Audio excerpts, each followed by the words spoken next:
오늘 설교의 제목은 자기보다 남을 낮게 여기라 라는 제목으로 말씀을 전하고 싶습니다. 같이 한번 읽어볼 거예요. 시작. 자기보다 남을 낮게 여기라. 바울 사도는 자비량으로 선교 활동을 펼쳤습니다. 그런데 빌립보 교회를 통해서는 일정 정도 경제적 도움을 받게 되었습니다. 그만큼 바울과 빌립보 교회의 관계가 친밀함을 알 수가 있습니다. 빌립보서는 옥중서신이라고 합니다. 바울 사도께서 로마 감옥에 갇혀 있었을 때에 빌립보 교인들이 헌금을 모아서 에바브로디도를 통해서 전달하게 되었습니다. 그리고 전달하는 과정에서 에바브로디도를 통해서 이 빌립보 교회의 상황을 이야기하고 있던 중에 유오디오라는 그룹과 순두계라고 하는 그 그룹이 대립하는, 갈등한다라는 그러한 이야기를 듣게 되었습니다.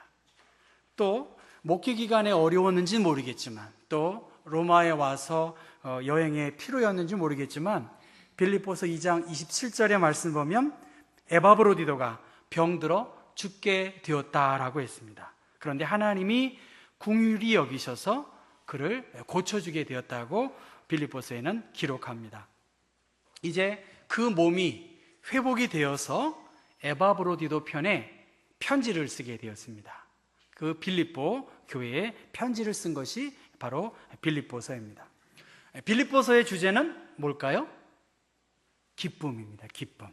그런데 그 환경이 아까 말했듯이 갈등이 있고요, 또 여러 가지 문제가 있었던 상황이었는데, 어떤 이들은 남들에게 자랑하려는 그 경쟁심으로 예수 그리스도를 전파했던 그룹도 있고, 어떤 이들은 정직한 마음으로 복음을 전하는 일에 힘썼던 그런 그룹들이 있었어요. 그것이 외형적이든 진실된 마음으로 하든 어떤 방식으로 하든지 예수가 그리스도이심을 증거하는 복음이 전파된 것 때문에 바울 선생은 기뻐한다, 그렇게 말했습니다. 비록 내가 감옥에 갇혀있는 그러한 환경에도 불구하고 에바브로디도가 건강이 회복된 것을 기뻐했고, 교인들이 정성을 다해서 헌금을 보내준 그것이 기뻤습니다. 이제는 이러한 갈등 상황에서 예수님께서 낮아지신 것처럼 유오디오와 순두계에게 주 안에서 같은 마음을 품으라, 그리고 그리스도의 충만한 믿음의 분량에까지 이르라, 그렇게 권면한 내용입니다. 또 이 빌립보 교회는 일부이긴 하지만 할례를 받은 것에 대한 자랑, 자긍심을 가지고 있었고, 스스로 높이는 그러한 존재들이 있었습니다. 자신들의 인간적인 자랑을 내세웠던 사람들이 있었다는 것이죠. 이것에 대해서 바울 선생은 내가 그리스도 안에서 모든 것을 배설물로 여겼다는 거예요. 똥으로 여겼다는 거잖아요. 그리스도를 아는 지식이 가장 고상하기 때문에, 예수 그리스도 안에서 나의 영원한 기쁨과 만족과 소망을 얻었기 때문에 율법의 행위로 의로워지거나 할례의 행위로 의로워지는 것이 아니라 예수 그리스도를 믿는 믿음으로 난 하나님께로부터 난 의가 있기 때문에 다른 것들에 대해서 배설물로 여길 수 있는 그러한 마음이 바로 바울이 우리에게 주신 하나님의 말씀입니다. 하나님을 아는 지식, 하나님의 영광을 위해서 일하는 것, 그리스도를 믿음으로 얻은 구원의 기쁨과 감격, 그 일들을 자랑하고 그 일로 인해 기뻐하는 것이지, 나머지 할례의 복음이라든지 인간적인 자랑에 대해서는 배설물로 여겼다는 것입니다. 여러분 어떻습니까? 오늘 우리들의 배설물로 여길 것들을 우리가 계속 묵상하고 그것을 더 얻지 못해서 괴로워하고 있는 것은 아닌가? 하나님께로부터 얻은 그 구원의 기쁨과 감격, 이것을 더 가장 최고의 가치로 여겨야 한다는 것입니다. 손봉호 박사라고 하는 기독교 윤리 실천운동 본부를 창립하고 교수 활동을 했던 손봉호 박사께서 우리 사회가 가족 공동체에서 이익 공동체로 문화 전체가 바뀌고 있다는 거예요. 자식의 복지는 부모가 담당하는 반면에 부모의 복지는 국가가 대신해 주면서 부모에 대한 자식의 책임이나 의무감이 사라지고 있다는 거예요. 예를 들면 자식들한테 돈을 다 몰아주고 사회로부터 받는다는 거죠. 이거 무슨 말씀인지 아시겠죠? 그래서 돈 많은 사람들이 왜 나는 이래? 저 사람 많은데. 그렇게 불평, 불만을 갖게 되는 요소가 있다는 것입니다. 이익 공동체에서, 가족 공동체에서 이익 공동체로 그리스도인들도 자신의 이익과 편리를 쫓아 살고 있는 것이 현실입니다. 마르틴 루터는 결혼과 가정의 개혁이 교회와 사회를 개혁하는 데 중요한 근간이 된다. 그래서 가정에서 사랑의 기쁨이 이루어지면 믿음의 뿌리를 내릴 인내가 요구된다. 그렇게 말씀하셨다고 합니다. 복음의 기쁨과 은혜의 감격을 회복하기 위해서는 인내가 필요하죠. 인내가 필요합니다. 인내와 함께 빌립보 교회에 또 우리 교회 공동체에 좀 무엇이 필요할까? 그런 생각을 많이 하게 됩니다. 종종 길거리에서 싸우는 것을 제가 봐요. 그래서 그분들 이렇게 지나가다 들리면 뭐라고 할까요? 우리 한국 사람들이 상대방 모르는 사람과 싸운다. 그러면 위아래를 훑어보고 너 나이가 몇 살이야? 이제 그렇게 물어봐요. 너 나이가 몇 살이야? 그렇죠? 여러분들은 안 싸우셔서 그러는 것 같아요. 저는 그렇게 많이 봤어요. 그럼 어떻게 합니까? 나이가 많은 사람들은 젊은 사람이 그렇게 말한다고 하고요. 또 젊은 사람은 뭐라고 하죠? 나이 많으면 다야? 이렇게 해서 더 싸움이 됩니다. 제가 외국에 오래 살았는데 저는 길거리에서 싸우는 거 거의 못 봤어요. 그 나라에서는. 그리고 그 사람들은 나이를 잘 묻지 않아요. 직업을 묻지 않아요. 연봉이 얼마냐 묻지 않아요. 어느 대학 나왔다고 묻지 않아요. 오늘은 우리들은 그래요. 저도 그래요. 결혼하셨나요? 나이가 몇 살이죠? 죄송하지만 그렇게 물어봐죠. 왜 그럴까요? 왜 나이를 묻고 왜 다른 걸 자꾸만 물어보죠? 상대방을 내가 어떻게 대할까, 이해할까에 대한 그러한 입장에서 물어보고 준비하고 있습니다. 우리 공동체 안에, 가정의 공동체 안에서, 교회의 공동체 안에서 오늘 성경을 통해서 우리에게 주시는 하나님의 말씀이 무엇일까? 오늘 성경 1절과 2절을 제가 현대어 성경은 조금 원문보다 이렇게 쉽게 하느라고 한 부분이 없지 않은데 그래도 오늘 본문을 좀 이해하기 쉽다고 생각해서 여러분 한번 빌립보서 2장 1절과 2절을 같이 한번 읽어보겠습니다. 시작. 여러분은 그리스도인으로서 서로 격려해 줄 마음가짐이 되어 있습니까? 여러분은 나를 도울 마음이 우러날 만큼 나에 대한 사랑이 있습니까?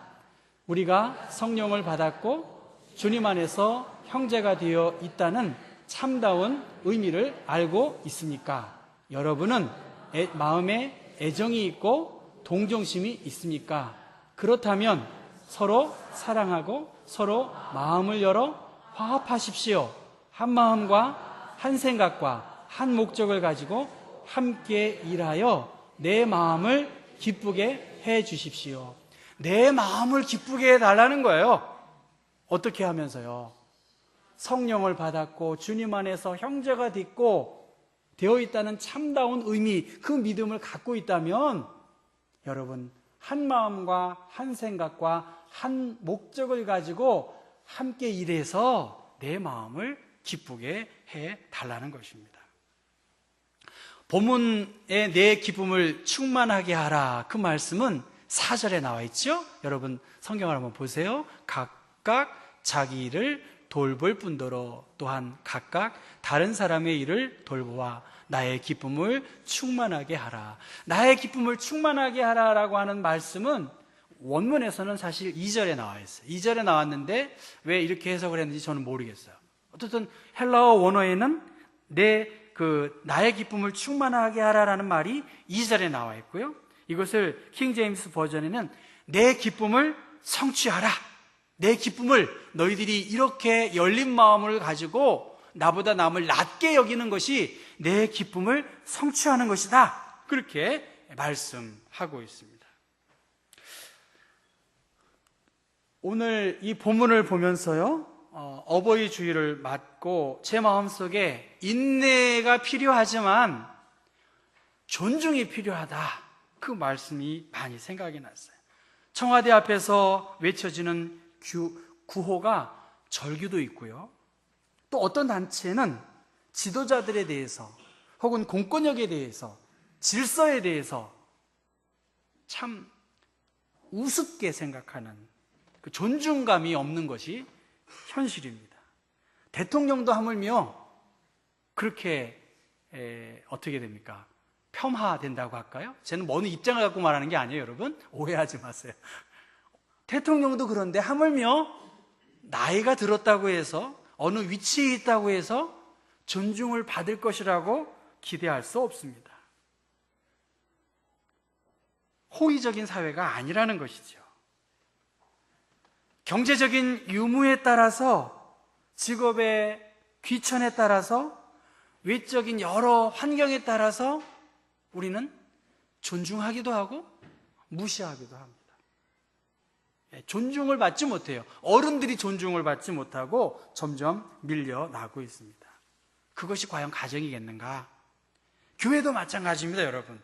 경제적인 유무에 따라서 그 사람이 존중을 받고 그 사람이 높음을 받는다면 저 그런 교회 안 다닐 거예요. 내가 무시당하고 있다. 그게 정말 교회이고 그것이 가정일 수 없습니다. 본문 3절에 아무 일에든지 다툼이나 허용을 오지 말고 오직 겸손한 마음으로 각각 자기보다 남을 낮게 여기라는 거예요, 여러분. 사랑은 존중해 주는 거예요. 사랑은 존중해 주는 거예요. 우리가 그리스도 안에서 다양한 생각을 가지고 있고 다양한 활동들을 할 수 있지만 한 하나님 안에서 우리는 한 몸을 이룬 공동체예요. 많은 가지들이 있어요. 그러나 이 가지의 나무는 하나이죠. 서로 존중하라는 것입니다. 누가복음 15장 7절, 내가 너희에게 이르노니 이와 같이 죄인 한 사람이 회개하면 하늘에서 회개할 것 없는 의인 99으로 말미암아 기뻐하는 것보다 더하리라 그랬습니다. 99마리를 얻는 것보다도 한 생명이 그리스도께로 돌아오는 그 기쁨이 더 크다는 거예요. 여기서 말하는 카라라고 하는 기쁨은 내가 다른 사람들을 나보다 낮게 여기고 한 마음을 품고 살아가는 것이 한 생명이 그리스도께로 돌아오는 것만큼의 큰 기쁨이 있다는 겁니다. 나보다 남을 낮게 여기며 살 때 나의 기쁨이 충만하다. 그렇게 바울사도는 우리에게 말씀하고 있습니다. 그렇기 때문에 너희 안에 이 마음을 품으라. 곧 그리스도 예수의 마음이다라고 말씀하셨어요. 그리스도 안에 권면을 받았고 그리스도의 사랑을 받았고 성령의 교제가 힘입고 하나님의 긍휼을 힘입는 삶을 살아간다면 하나님이 우리에게 기대하시는 것은 한 마음을 품고 나보다 남을 더 낮게 여기라는 그 말씀입니다. 만약 나보다 남을 낮게 여기지 않고 혼란을 주고 갈등을 유발한다고 한다면 갈라디아 5장 10절 말씀에 나는 너희가 아무 다른 마음도 품지 아니할 줄을 주 안에서 확신하노라. 그러나 너희를 요동케 하는 자는 누구든지 심판을 받으리라. 그렇게 말씀하셨어요. 심판을 받는다는 거예요. 존중해 주지 않고 사람을 없이 여기고 경멸하는 사람에게 대해서 하나님은 심판하시겠다 말씀하셨어요. 바울의 기쁨은 한 마음과 한 생각과 한 목적을 가지고 함께 복음을 전하는 일에 전심전력하는 것, 그리스도를 향한 나의 생각과 목표가 무엇인지 다시 한번 생각하라는 거예요. 본질을 잃어버리고 무슨 놈의 사업이겠어요? 하나님의 사랑을 잃어버리고 영혼에 대한 구원의 열정을 잃어버리고 믿음의 공동체 안에서 서로를 신뢰하지 않으면 무슨 성교겠어요, 여러분? 많은 파도, 물결이 있어요. 그러나 바다는 하나입니다. 이 그림의 말씀처럼, 상징처럼 많은 가지가 있지만 우리는 나무는 하나일 수밖에 없어요. 많은 말들이 있고 많은 일들이 있어요. 그러나 우리의 말과 우리의 행위들이 예수 그리스도를 드러내는 공동체, 예수 그리스도가 보여지는 공동체, 우리가 그리스도 안에서 한 존재라고 바울 선생은 계속해서 우리에게 강조하고 있습니다. 이 공동체성을 회복하는, 오늘 오후에 서울로의 체육대회가 있다고 합니다. 공동체성에 여러 가지 운동이 있지만 줄달리기 있잖아요. 줄달리기. 여러분 줄달리기 해보셨나요? 덩치가 크다고 꼭 줄달리기를 잘하는 거 아니에요. 팀워크가 맞아야 되겠죠. 여러분 조정경기 아시나요? 조정경기? 뉴질랜드가 이 조정경기 금메달 따는 나라입니다. 네, 별로 안 놀라시지만 사실은 500만도 안 되는 사람이 나라에서 금메달 4-5개 따면 큰 거거든요. 사이클, 이 조정, 포투한, 이 포한 던지기 하는 여자 선수가 저 한 3배쯤 될 것 같아요. 그 사람이 던지면 금메달 따요. 무슨 말이에요? 조정 경기, 줄달리기, 거기에 어떤 사람은 북만 치고 있는 거야. 그런 보직이 없어요. 누구는 죽어라고 하는데요, 어떤 사람은 북만 치는 거야. 그쵸? 모내기 할 때 못자리 하는 사람, 어떤 사람 못자리만 탁 잡고 있잖아요. 나머지 열심히 잡아야 되죠. 하지 않습니까? 힘을 모아야 된다는 거죠. 힘을 모아야 돼요. 힘센 사람이 모였다고 승리하는 게 아니라 깃발을 드는 사람도 있고 붕을 치는 사람도 있고 힘껏 타이밍에 맞춰서 임팩트 있게 탁 잡아당겨야죠. 밧줄을 잡았다고만 다 끝나는 게 아니에요, 여러분. 교회 다니는 것만 끝나는 게 아니라 상대방에게 밀리지 않도록 쉼 없이 발을 어떻게 해야 될까요? 땅을 파는 거예요. 그래서 미끄러지지 않게. 이게 이 공동체에서 줄달리기 할 때 승리하는 비결이겠죠. 왜 깃발이 필요할까? 왜 이 수고가 필요할까? 만약 여기서 내가 그 보직을 하겠지 하고 다투고 허영을 부리고 한다면 우리는 승리할 수가 없습니다. 오늘 본문 4절 말씀에 나의 기쁨을 충만하게 하라. 그 기쁨은 한 생명이 그리스도께로 돌아오는 그 이상의 기쁨이라고 말씀하고 있어요. 다른 사람들의 일을 돌아봐야 한다. 다른 사람들의 일을 돌아보는데 어떻게 돌아봐야 되느냐? 존중해 줘야 된다는 거예요. 아멘인가요, 여러분? 존중해 줘야 돼요. 부모는 어떤 이유를 통해서라도 자식에게 무시당할 수 없어요. 부모라는 이유 때문이죠. 나이와 직업과 가문에 관계없이 하나님의 자녀로 우리는 존중을 받고 높임을 받아야 돼요. 성도님들부터 장로님들도 마찬가지고 목회자들도 마찬가지예요. 나보다 남을 낮게 여겨야지 무시해서는 안 된다는 것입니다. 특별히 일하는 사람들, 복음의 전선에서 앞장서는 사람들, 그 사람들을 존중해 줘야 돼요. 여러분이 해보세요. 그러면 여러분이 존중해 보세요. 어제 장효수 목사님 취임식 가서 제가 다시 한번 생각했어요. 위임 받았어요. 위임 받았어요. 함부로 하겠습니까? 자기 마음대로 하겠어요, 여러분? 여러분들이 눈 다 뜨고 계신데 제가 어떻게 함부로 하겠어요? 장로님들이 어떻게 함부로 하겠어요? 재정 담당자들이 어떻게 함부로 하겠어요? 특별히 일하는 사람들, 디모데후서 5장 17절 말씀 보면 잘 다스리는 장로들을 배나 존경하라고 그랬어요. 말씀과 가르침에 수고하는 이들에게는 더욱 그리하라고 말씀하셨어요. 우리 교회가 장로교회입니다. 손 윗사람, 사회의 질서에 있어서 노인들은 그들의 경험과 지혜 때문에 존경과 권위를 부여받은 사람이에요. 우리 하얀 우리 헤어스타일을 갖고 계신 우리 권사님이 존경을 받으셔야 돼요. 예, 장로님들도 마찬가지고. 그래서 장로에 대한 고발은 두세 증인이 없으면 안 된다. 함부로 성급하게 고소하지 말라고 말했어요. 그들은 교회를 건강하게 하고 교회를 보호하고 가르치고 기도하고 교우들의 여러 형편들을 돕는 사명이 있기 때문입니다. 우리의 부모님들도 마찬가지죠. 어른들을 존중해야 되겠죠. 디모데후서 5장 1절에 늙은이를 꾸짖지 말라고 했어요. 여기서 말하는 이 늙은이라고 하는 것도 프레스비테리 그 같은 어원의 의미가 있어요. 여긴 단순히 연장자의 연장자를 꾸짖지 말아라. 그 어원이 다 같다는 것입니다. 오늘 어버이 주일입니다.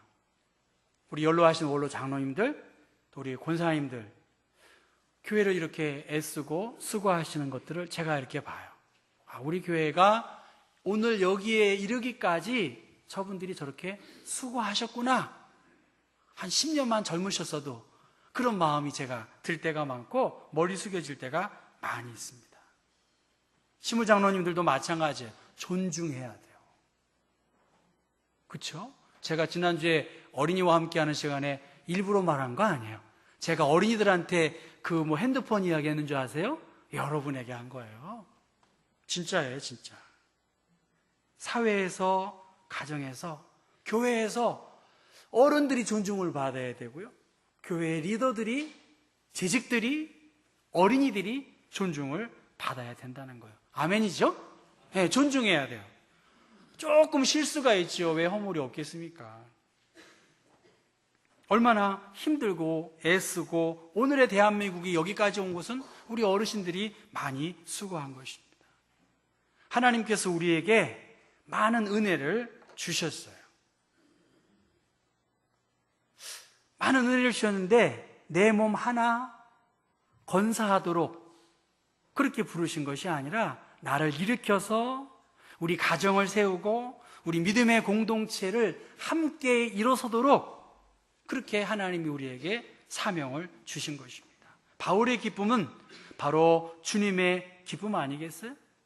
다른 사람들의 일을 돌볼 뿐더러 내가 다른 사람들을 더 존중한다면 주님이 얼마나 기뻐하시겠어요? 전 저희 아이들이 기뻐하는 모습을 보고 싶고요. 제 아내가 기뻐하는 모습을 보고 싶어요. 나를 만났기 때문에. 전 여러분이 좀 기뻐하셨으면 좋겠어요. 네. 또 우리 고사님처럼 여러분의 모습이 좀 행복했으면 좋겠어요. 진짜예요. 신앙을 떠나서 왜 우리가 이렇게 심각한가요? 네. 제가 오늘 설교 전에 오늘 영상을 끝나고 봐야 돼요. 제가 까먹었어요. 우리 아이들 이따 보십시오. 어렸을 때의 그 모습과 학생회에서 준비한 그거 이따가 여러분 한번 보셨으면 좋겠어요. 김수환 치교형께서 사랑이 머리에서 가슴으로 내려가는데 70년이 걸려요. 70년. 사랑이라고 하는 이 두 글자, 존중이라고 하는 이 두 글자가 우리의 이성적 판단에서 가슴으로 내려가는 일에 얼마나 걸릴까? 제가 라틴어 수업이라는 책을 읽었는데 여러분 한번 들어보세요. 저도 무슨 말인지 몰라요. 템푸스 푸지트 아모르 마네트 그런 말이었어요. 시간이 흘러도 사랑은 남는다. 아무리 시간이 흘러도 사랑은 남는다. 그 말입니다. 오늘 본문을 조금 보면 다른 거 죄송한데 요구이가 여러분이 영어가 만약 여러분이 좀 격려를 받았다고 한다면 만약에 여러분이 조금이라도 어떤 위로를 받았다고 한다면 만약 여러분이 어떤 그 하나님과의 사랑과 동정과 은혜를 경험했다고 한다면 우리는 어떻게 해야 되느냐? 주님의 기쁨을 이를 위해서 아름답게 살라고 우리에게 말씀하셨고 특별히 오늘 3절에요. 다른 사람들 좀 배타하는 게 아니라 배터로 높여야 된다는 거예요. 다른 사람들을 나만 생각하고 내 어떤 경험만을 생각하는 것이 아니라 다른 사람들을 좀 생각해야 된다는 것이에요. 예. 오늘 우리들에게 이 말씀을 시간이 흘러도 사랑은 남아요. 시간이 흘러도 나를 그렇게 존중해 주신 그러한 분이 우리 교회에 몇 명만 있다면 우리는 분명히 살아갈 이유를 발견할 수 있을 것입니다. 이 경복교회의 공동체의 힘이 어디에 있을까? 다른 사람들을 좀 높여주는 거예요. 좀 배설물처럼 여길 것들에 대해서 여러분 계속 품고 있으면 속에서 어떻게 될까요? 예. 변비도 걸리고요. 여러 가지로 힘듭니다.